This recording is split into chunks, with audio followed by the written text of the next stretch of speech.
ഭരണവിരുദ്ധ വികാരം എന്ന് മാത്രമല്ല അതിൽ ആന്റി പിണറായി വോട്ട് കൂടിയാണ് അത് പ്രതിഫലിച്ചിരിക്കുന്നത് എന്നുള്ളതാണ്. ഇപ്പോൾ വിജയിക്കുകയായിരുന്നുവെങ്കിൽ പിണറായി വിജയനാണ് വാർത്താ സമ്മേളനം നടത്തുക. പിണറായി വിജയനാണ് തെരഞ്ഞെടുപ്പിന്റെ നേട്ടം അദ്ദേഹത്തിലൂടെ കിട്ടി എന്നുള്ളതാണ് അവകാശവാദമായി ഉന്നയിക്കുക. അപ്പോൾ പരാജയപ്പെടുമ്പോൾ അതിനൊരു നാഥനില്ല എന്ന രൂപത്തിലേക്ക് പോവുകയാണ്. എല്ലാവർക്കും ഞെട്ടലാണ്. എല്ലാ നേതാക്കളും പ്രതീക്ഷിക്കാത്ത ഒരു തിരിച്ചടി എന്ന രൂപത്തിലാണ് പ്രതികരിക്കുന്നത്. എന്തുകൊണ്ട് തോറ്റു എന്നതിലേക്ക് ഒരു പ്രതികരണം നടത്താൻ ആരും തയ്യാറായിട്ടില്ല. ഭരണവിരുദ്ധ വികാരമെന്ന് സമ്മതിക്കാൻ തയ്യാറായിട്ടില്ല. അത് പരിശോധിക്കും എന്ന രൂപത്തിലാണ് പറഞ്ഞുകൊണ്ടിരിക്കുന്നത്. യഥാർത്ഥത്തിൽ ഭരണവിരുദ്ധ വികാരമുണ്ട് എന്ന് പറയുമ്പോൾ അത് കഴിഞ്ഞ നിയമസഭാ തെരഞ്ഞെടുപ്പിന് ശേഷം നടന്നിട്ടുള്ള എല്ലാ തെരഞ്ഞെടുപ്പിലും ആ ഭരണവിരുദ്ധ വികാരമുണ്ടായിരുന്നു, ഏറിയും കുറഞ്ഞും. ലോക്സഭാ തെരഞ്ഞെടുപ്പിൽ നമ്മൾ കണ്ടതാണ്.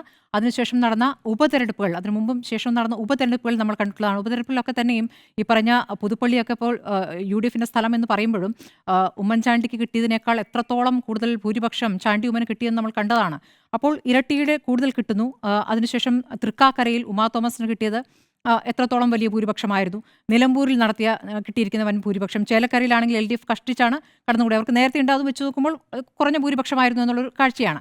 അപ്പോൾ ഈ തരത്തിൽ പോകുന്നു. പാലക്കാടാണെങ്കിൽ 5 ഇരട്ടി വോട്ടാണ് രാഹുൽ മാങ്കൂട്ടത്തിന് കിട്ടിയിരുന്നത്. അപ്പോൾ ഉപതെരഞ്ഞെടുപ്പുകൾ തന്നെ ആന്റി ഇൻകംബൻസി വ്യക്തമാക്കുന്നതായിരുന്നു.